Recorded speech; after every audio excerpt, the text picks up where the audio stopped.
What's going on? Winner's your boy Loso 2.0, man. I got another special guest, Jordan Simmons, Hollywood Cinco, great artist, basketball player, man, just all around good dude, man. Thanks for coming on the show, bro. I Man, definitely appreciate you appreciate it. having me, man. Appreciate you having me. For sure, for Much sure, for respect. sure. So let's kind of get started, man. I met you at DSU, right? So Yeah. I know you went there first before you went to Claflin. That's how you pronounce it. Oh, yes, sir. Okay, Claflin. Okay, cool, right? So, first of all, how was your experience at Delaware State for the what you went 1 year? Yeah, I was there for that 1 year in person. Then how we had to come back for that COVID year. But I ain't gonna lie, my experience there was definitely great. Met a lot of great people. Family oriented. Just I had fun with the experience, especially being like my first time on an actual campus. Like able to enjoy it, go to the games, go to the homecoming. So it was definitely a great experience. Still got lifelong friends to this day, so I can't complain. For sure, man. Yeah, and then even just seeing you the first time where we obviously met through hooping, man. You got like Yeah. a Jamal Crawford type of like game, man. How you get your handles like on a string like that? I appreciate it. Just like playing a lot. Like people they ask me all the time, like how what I do. It's just playing, like playgrounds, just going to the gym a lot, just always playing basketball and hooping. That's really it. Okay. Yeah, man. No, like I'm telling you, like, I mean, listen, if y'all, I'm telling you, I gotta watch him. Like, it's just like you be getting through like little spaces. I'll be like, what the heck? Like, it's tough, bro. It's definitely tough. Um, Appreciate it. I was wondering too as well. Did you feel like because you played a lot, you had to develop kind of like that a good handle? Because I was kind of looking at some of your older high school pictures, man. You were really small. So Yeah. like, how did you deal with being like such a small guard but able to come out and just kill the way you did? I feel like me having the handles I had was what I had to have at that size, just being able to get around defenders, creating space to get my shot off. Because just it would be hard trying to shoot over bigger defenders. They was gonna block it. Just finding my niche in the game with my height and being able to find where I can score and be able to be creative to help my team and help myself be able to produce at a high level. Yeah, no, absolutely. And I mean, that's just right there is motivation for a lot of small guards too, as well, right? Now everybody come out to be 6'10", but to be able to still do that and create for your teammates and score too at the level that you do, that's definitely nothing short of impressive. So when you went from hooping as a small guard, then you went to DSU. Now we're talking about you transferred over to Claflin. How was that? How was the recruiting process like that for people that never been through that? So like real quick on the backtrack like that, being small. So my freshman year, I was like 14. I started at 14 as a freshman in high school. So that was just like crazy. Then when I kind of like got to my senior year, I started growing a little bit. Went to a school in Arkansas for like one semester. That's when I kind of like started dunking. So I was around like probably 5'11", started dunking and stuff like that. Left there because my coach had left, so I ended up leaving. Then in the fall, I went to Delaware State for the 2 years I went there.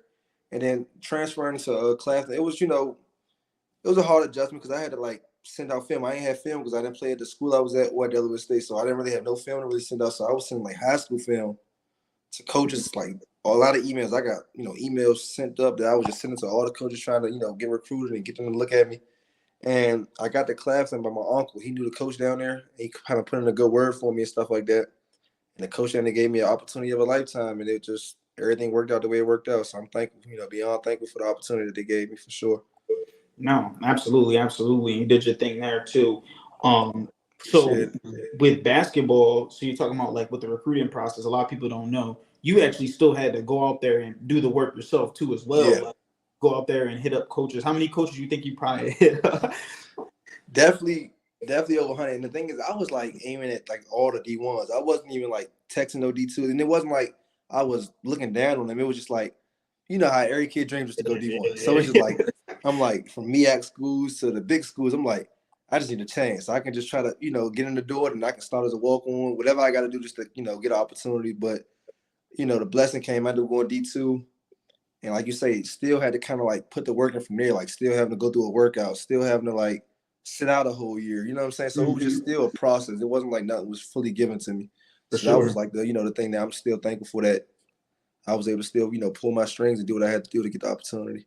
No, absolutely. Going out there and just constantly hitting up multiple coaches. And then also, too, there's like a kind of like you said, like a network inside to Yeah. college basketball too. Like you gotta somebody knows somebody to give you some type of opportunity, right? for So no, sure. I definitely that's definitely good. And that's even despite you what you said rivalry classic 2017 MVP, man. Yeah, yeah, yes, sir. That was like a AAU, man. We it's crazy about that one. We the two games we played, that's like that Saturday, we lost some games, Mhm. and I was, I wasn't shooting the ball well. I wasn't even really shooting as much as I should have been. My grandma said after the game, she's like, "I'm not coming to the games tomorrow because you're not shooting the ball. You're not playing your game." So I was like, "Okay." So I went home, and you probably know my cousin that passed that went to Yeah, Delaware State yeah, with us. Yeah. mhm, So yeah. we came back home that night. I'm telling them like, we're not losing tomorrow. Like, we winning that championship. Like we walking Mhm. down the street just we thinking about it. Like so the next day we played the same two teams, had a good game that first game, beat them. They ended up playing the other group in the championship. Had a good game against them, beat them, ended up getting MVP of the whole tournament. So it was just like, full circle moment. Like, and I told myself, we winning that tomorrow, and we ended up winning, and I got MVP. So that was definitely a good Yeah. comeback. Bro, AU is fun, bro. I'm being honest with you. Oh yeah. It definitely was fun. I remember we when I was in high school freshman year, we won Charm City, but we was Mhm. telling everybody we was in seventh grade. It was like, dang, like yo, nice yo. We like, yeah, we like 12. They like, dang, but we really was like 15 years old. Who'd you um, play with? I played with the Powell Panthers, and then it's called I Am Focus. They Mhm. like yeah, they like some Delaware teams too. Nah, but that's cool though. That's cool. So AAU stuff like that. Okay, cool, cool. So now kind of moving a little bit more over to the musician type side. First of all, I'm just anyone that does any type of like art, music, bro. I just give it to y'all, bro, because I can't do none. I can't dance, rap, sing, none of that. So that's already hard by itself, bro. But how did you kind of even get into like rapping, bro? So just as a youngin', I just always kind of like played around with it, but just really played around with it. I ain't really like take it serious, but I can always just kind of like make a song with like my close cousins would be like, "That's nice, like that sound good," and they'd rock with it. So I always kind of knew I had like a gift at it. You know what I'm saying? It's just Mhm. about really just me taking it serious and when the time to taking it serious. But now I really just started taking it really serious like once my brother passed. So it was just like that's when I really was like I can really do this and this is my let out. You know what I'm saying? When I go through things, I just write in my journal, go to the studio, kind of let things out. So that was definitely my way of just kind of like expressing how I feel when I make music for sure. So you like not even just from a side of it's just something that you're naturally talented at. You actually use it as like a sign, like almost like therapy for real, for real. Yeah, for sure. Damn, man. Yeah. Okay. All right. No, that makes sense then. So, is that how you be freaking taking all these pictures with these celebrities? I mean, every time I turn around, bro, you like Rudy Rose, Yo Gotti, Polo G. Like, how do you know these? Like, you know what I mean? How are you just in these spaces?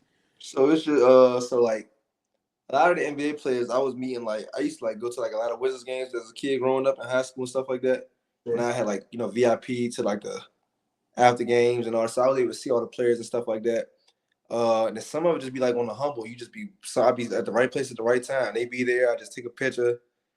Like one time we was at the MGM. I ain't really get a picture with him, but we sitting in there with Offset. He in the casino when we was in there, like just at the table gambling. Allen Iverson was at the table gambling. We just there, just saying like so. It's just like it'd be the right place, right time with some things, and just and then also some stuff be like mutual connections. I might know people through somebody, I might know them through. So it just be different things like that for real.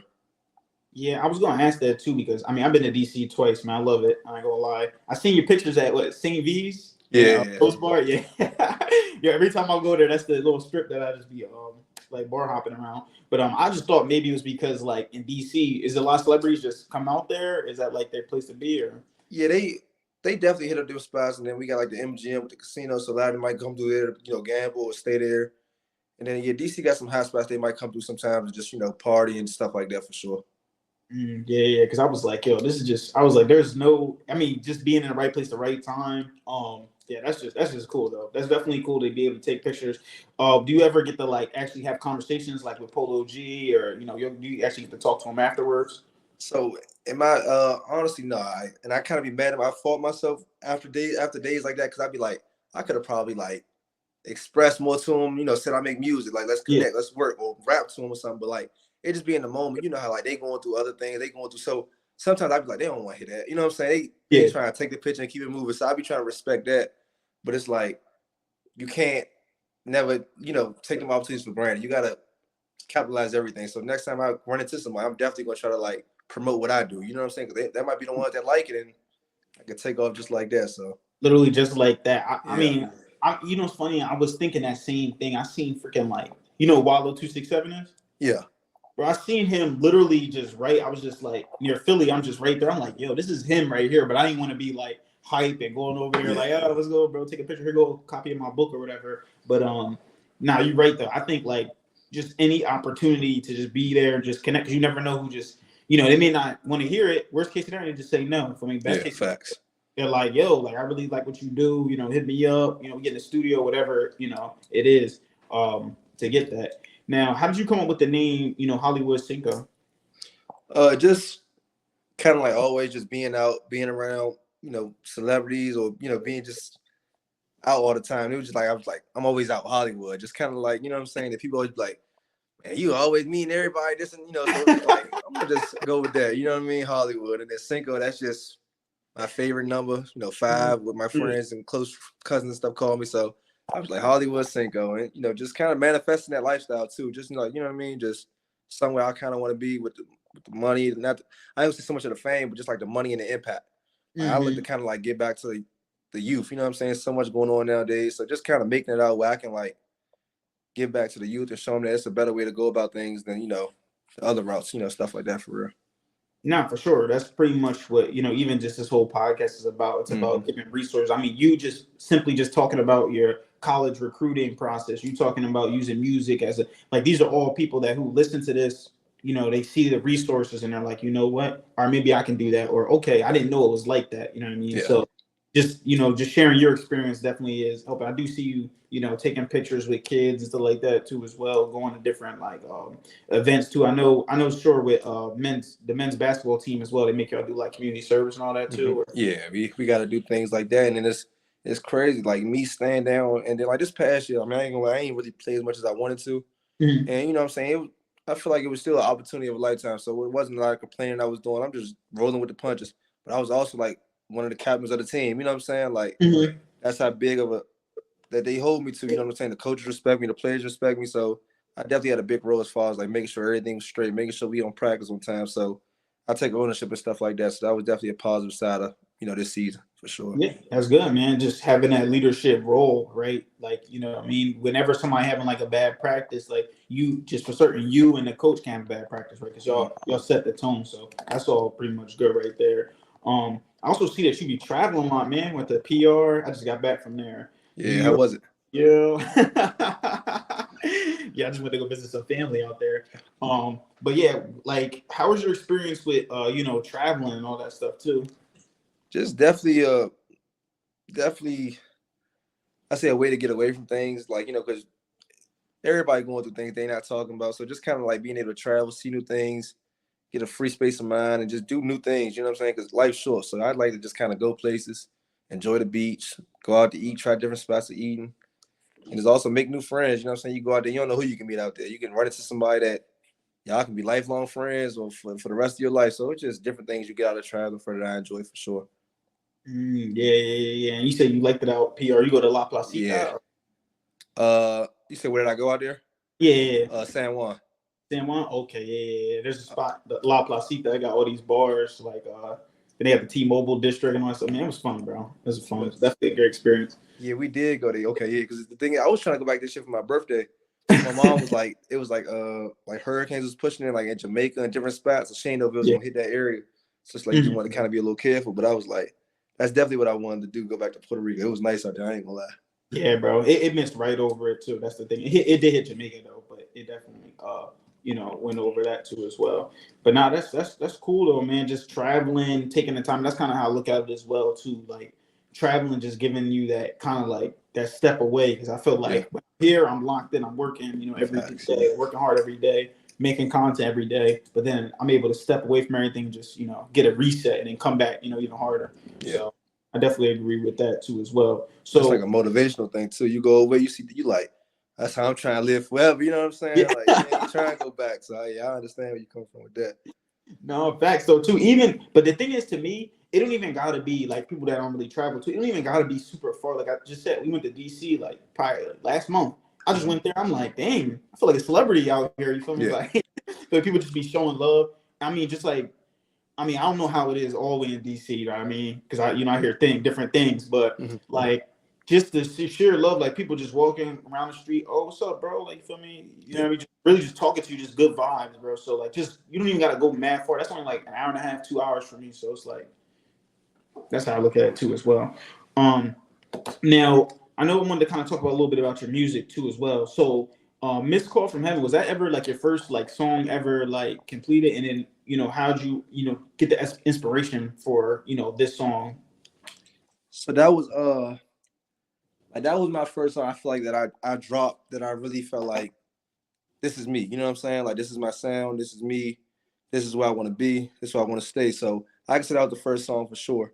And I found the inspiration from that song was, that was like after my brother passed. It was just like I just felt like I had to let some stuff out. You know what I'm saying? Talk about the Mhm. situation, talk about the story, our relationship.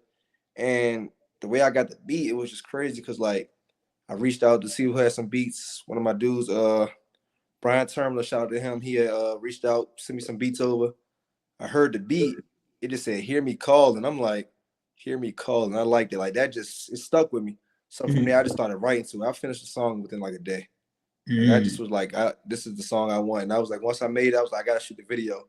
Called my cousins and some close friends, and we got together, shot the video at his grave site, and at my neighbor's house. He got like a picture on his gate Mhm. with him. So we shot the two of the scenes at them two locations, and I just felt like that was a song that that I could definitely put out there to figure out to give me an idea what was going on for everybody to understand. No, for sure, for sure. Now when you say like find your like your sound, like artists, like they whenever they're rapping and stuff, they have like a specific kind of like a go to, like that's just me. You know what I mean? Like how do you Mm-hmm. know when it's just how do you know when it's just you? You know? Just kind of like over like hearing myself over and over, knowing like, cause I'm a perfectionist, I'm a hard on myself, so just kind of like if something don't sound right, I'm like, it's not me. You know what I'm saying? I gotta redo it, and just kind of like hearing it and just knowing like, okay, this sound like me. I like how it sound. I like how the melody went. Just knowing like where I want to be and not trying to like, because so many people are so quick to say you copying them and all that. So just kind of like trying to stay in my Yeah. own lane for real with it, but knowing that that my sound could just stay the same for real. Yeah, that is true. It's like I hate when people say that too, because to me it's like, it's only so many freaking things we can do. You know what I mean? Yeah. Like people are gonna sound alike. You feel me? Like at least a little bit too as well. Now transitioning from "Missed Call from Heaven" to "First Pitch," how did you get the inspiration for that song? And did that also take you only just one day to like write that stuff out too, or? So for first pitch, the inspiration for that one was just since a kid, I always tell myself like one day I really want to throw the first pitch at like a baseball game, like because that just show you that tell you that you made it out. You did something productive, or you did something positive, where you got that recognition to throw the first pitch. So that was like first pitch. You know what I'm saying? The cover art shows me throwing the pitch. Mhm. So I'm like, I'm gonna go with that. And that song just about like just making it out. The Mhm. changes that come once you make it out. People saying you changed, people saying this and that, knowing that people hating on you along the way. So it's just like different things in that song that I just talk about that relates to like throwing the first pitch. And it's, just about like really making it out a positive fact of manifesting that lifestyle, manifesting that life. And I like really about 2 weeks ago, I just shot the video to that. My dude's supposed to be sending it back, shot by Zay, shout out to him. He's supposed to be Mhm. sending it back tonight. So I'll be probably posting that video either tomorrow or Thursday. So that's gonna be out dropping soon for sure. And Good video. definitely excited for it too as well. Appreciate You it. you kind of said something too as well that kind of like stuck with me too.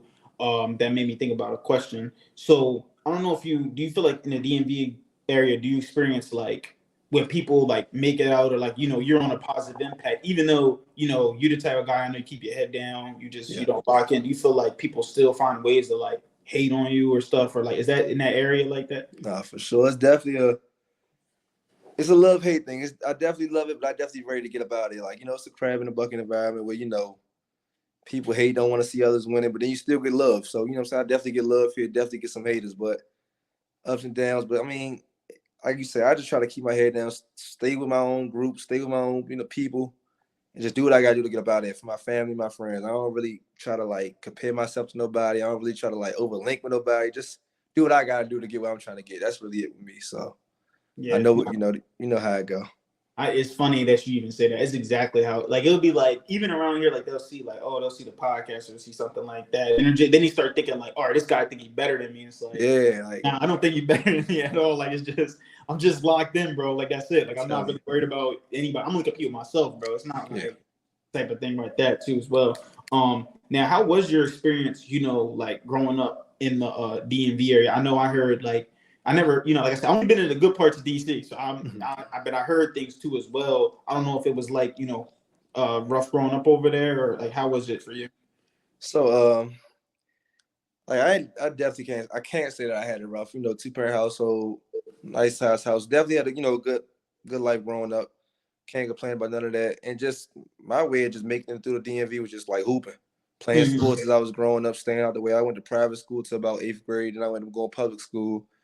Um, it was a kind of a tough transition just because you was in private school your whole life, public school a little different. But then once I got to high school, that was like a breeze. 9th through 12, that was chill. But just Mhm. like you say, like just really staying out the way, hooping and playing sports for real, Mhm. and that kept me out of trouble. You know what I'm saying? I ain't really into nothing crazy. I just be Yeah. trying to chill. For Nah, real. for sure. No, no, I Most we respect. did was like egg houses, chill stuff like that. So I ain't know nothing too crazy. Nah, for real though. No, I know exactly what you mean now, man. Like, and we was just talking about that. I feel like we was at the gym. We was like, yeah, people that they were talking about how like one's a teacher, this guy's a teacher. He was like, nah, the kids that be coming from 2-parent household, like not all the time, majority of the time, you could tell because they're like, they kind of got their head on straight. You feel Yeah, like coming from a 2-parent household, like, with a father in the house, mother in the house, like that helps you get a good idea to like how you want to navigate life. yeah, I could definitely say that was definitely a big impact in the way that I was brought up and the way that I carry myself. You know what I'm saying? Like, cause I go out, my manners, everybody say, tell your parents you did good. You know what I'm saying? So I definitely always get that a lot and things like that. And it's also you just got to know how to like change how you are in different rooms. When you're in certain rooms, you got to be a certain way.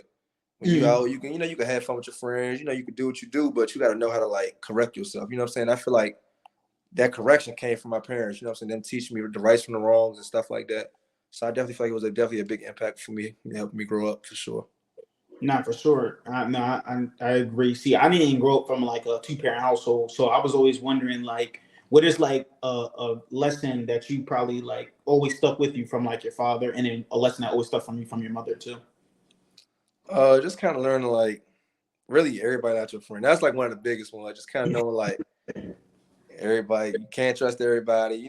Things like there wasn't really nothing like too crazy. They were saying just everybody not your friend because that can lead you down the wrong path. You can get into some stuff that you can't get out of. So just knowing how to like be careful who I be around and making sure I do the right things while I'm out, whatever I'm doing, making sure I'm doing Mhm. a positive thing.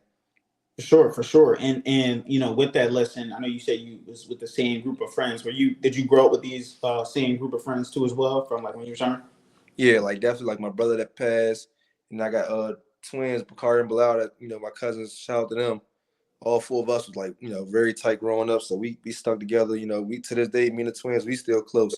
And I don't know if you remember, they came out Delaware State a couple times to come hoop a little bit here and there. So, but we all still definitely tight and locked in for sure.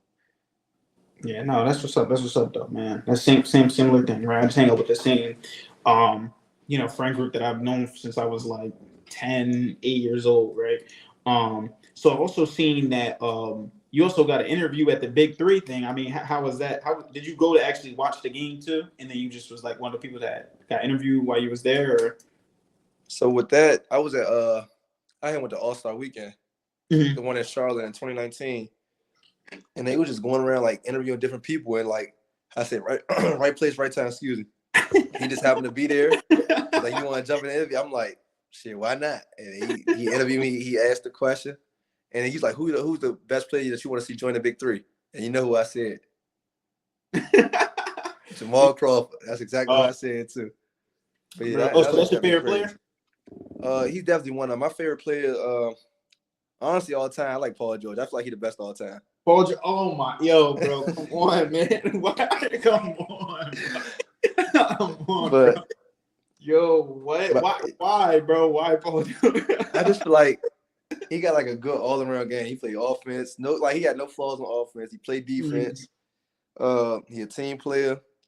I just feel like definitely the accolades and his inconsistency that can kind of like affect him. But I feel like with his injuries that he went through, to do Yeah. what he's still doing is like it's crazy. You know what I'm saying? But I like him. I definitely like Steph. Steph, one of my favorite players.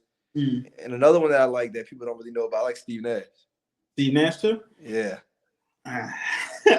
See, I got mixed feelings about him because I feel like one year, because my favorite player of all time, Kobe. So I Okay. feel like one of those years, he kind of, you feel me, he got Oh, snubbed. you're right. I feel that. So it's like, dang. But me with Kobe, it was kind of like not even just a basketball thing. It was like how he just went about life. Like, it's just mindset was just like, you got to work. You feel me? Like, so it's like that's just one thing about me. But dang, it's crazy. I'm hearing a lot of people say Paul George now. Like, yeah, this new generation definitely like him. I ain't gonna lie. they love it, bro. Yeah. I'm like, what? Like, come on, man. I mean, he just with the, he's in Philly now, so definitely might catch a couple of games. I mean, I don't think it's going to change. I mean, he's better than Tobias Harris, so it should be, but Embiid always hurt. It's like, I don't know too much about that too as well. They got Tyrese. Yeah, they same little mob. Yeah, he just gotta. I feel like he just can't be inconsistent. PG got to come ready to play every game, and like you saying, B got to stay healthy for sure. For sure. I mean, he definitely got, because listen, Philly a different place, man. I don't know. You ever went to a Sixers? I haven't. I need to go to one though. Bro, they violate, bro. I'm telling you, Ben Simmons, I was part of the ones in there, like, oh, we had the Mr. Softy t-shirt, like, yeah, bro, get the heck out of here. Yeah, bro, you don't perform.